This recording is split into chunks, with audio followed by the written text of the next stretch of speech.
Çox maraqlıdır. Baxın, Rəna xanım, Okan bəy, bu sualın hər ikinizədir.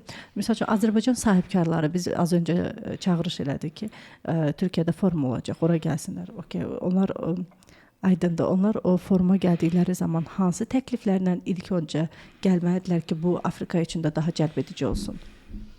Onlar ilk öncə Afrika üçün biz görüşəndə onlar Afrika investor cəlb eləmək istəyir. Ona görə ki, özlərinin xam malı var, bayaq mənim dediyi kimi xam mal var. Amma bunu emal etmək üçün, bunu hansısa bir hazır məhsula çatdırmaq üçün orada avadanlıq yox. Önəmli şey bilgi yox, məlumatlandırma yox, təhsil çox aşağı səviyyədədir, kadrlar yox, kadr çatışmamazlığı var. Ona görə də onlar bizim görüşlərdən yəni belə qərara gəlirik ki, onlar bizdən ora peşəkar, bu işini bilə xam malı verirlər. Deyirlər gəlin burada bir iş yeri qurun, burada istehsalat qurun və biz buradan digər Afrika ölkələrinə də ixracat edək, lazımsa sizin ölkəyə də ixracat edək. Yəni ən birinci onların bizdən istədiyi oradakı xam malları istifadə etmək.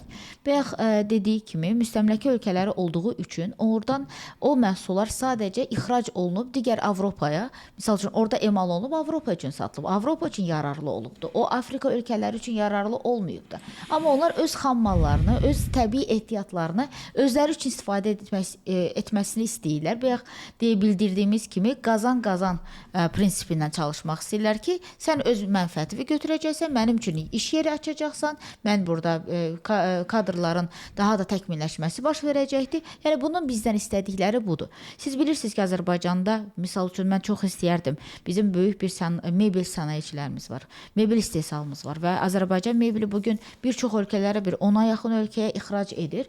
Mən çox istəyərdim ki, bizim mebel sənayeciləri o Afrikanı bir kəşf etsinlər. Orada yaxşı, həqiqətən də bir yaxşı emalatxana qurmaq olar mebel üçün. Bu, yəni işini bilən, bu texnologiyanı bilən, burada artıq bu biznesin, belə də istehsal prosesini bilən insanlar üçün Afrika bazarında bugün mebel istehsalı qurmaq çox böyük bir fürsətdir. Eyni zamanda da digər fəaliyyətlərdə onları da biz analiz etməliyik. Bayaq dediyimiz kimi Benin dünyanın 16-cı pambıq istehsalçısı olan bir ölkədir.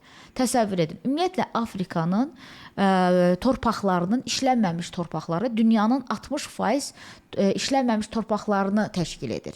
Yəni bunu buradan gəlin söhbətə baxaq. Yəni belə bir buradan biz kənd təsərrüfatçılarımız bizim bu fürsəti qaçırmamalıdırlar. Torpaq var, su var, günəş var. Yəni bizim bildiyimiz yeri gələndə su var, amma adətən suya görə çox əziyyətlər çəkilir. Hər şey var, su var əlbəttə. Dünyanın en fazla yağmur olan bölgesi. Amazon ormanlarının ne diyorlar onlara? Tropikal yağmurların. Bəli. Yani o şeritte zaten en fazla dünyanın yağmur olan bölgeleri. Su ihtiyacı, yeraltı suyu zaten her yerde var aslında. O çöl bölgesi dışında. Bizim Türkiye'den de kurumlar gidip orada su kuyuları açıyor. Çünkü şey yok, yani nasıl diyeyim, o kadar fazla yeraltı suyu var ki su şebeke sistemi kurmaya gerek yok. Yani her evin arka bahçesinden kolaylıkla su çıkartabileceğiniz imkanlar var. Ben 25 yıl Afrika'da yaşadım. Libya'da doğdum. 12 yıl Güney Afrika'da yaşadım. Üstüne 8 yıla yakın Nijerya'da yaşadım. Nijerya'nın Lagos şehrinde 25 milyon insan var ve su şebekesi yok. Herkesin kendi su kuyusu var. Sadece arıtma sistemini kuruyor ve suyu kullanabiliyor. Bu kadar aslında güzel imkanlar var. Güneş 12 saat ekvatorda olduğu için zaten parlıyor. Güneş enerjisi sistemini kurduğunuz zaman ücretsiz, bedava elektriği zaten kullanabiliyorsunuz. Yani çok imkanlar var ama bu imkanları Afrika'ya sunacak firmalar gerekiyor, iş adamları gerekiyor. O vizyona sahip insanların oraya girmesi gerekiyor. İnşallah biz de bunun için elimizden geleni yapıyoruz.